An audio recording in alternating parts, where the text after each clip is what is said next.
নীলফামারী 4 এই আসনের মোট ভোট কেন্দ্র ছিল 170টি। আমাদের কাছে 170টির ফলাফল মোহাম্মদ বেসরকারি ফলাফল জনাব মোহাম্মদ মুনতাকিম বাংলাদেশ জামায়াতে ইসলামী দাঁড়িপাল্লা পেয়েছেন, প্রতীকে পেয়েছেন 1,26,222 ভোট। জনাব এস এম মামুনুর রশিদ স্বতন্ত্র প্রার্থী মোটরসাইকেল প্রতীক নিয়ে পেয়েছেন 436 ভোট।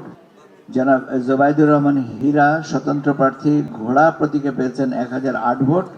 জনাব মির্জা মোহাম্মদ শওকত আকবর বাংলাদেশ জাতীয় পার্টি কাঁঠাল প্রতীকে পেয়েছেন 97 ভোট। জনাব মোহাম্মদ আব্দুল গফুর সরকার বাংলাদেশ জাতীয়তাবাদী দল ধানের শীষ প্রতীকে পেয়েছেন 82,086 ভোট।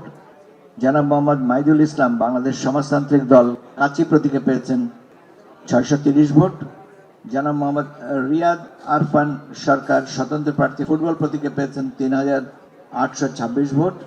জনাব মোহাম্মদ শহীদুল ইসলাম ইসলামী আন্দোলন বাংলাদেশ হাতপাখা প্রতীকে পেয়েছেন 8,335 ভোট এবং জনাব সিদ্দিকুল আলম জাতীয় পার্টি লাঙ্গল প্রতীকে পেয়েছেন 67,557 ভোট।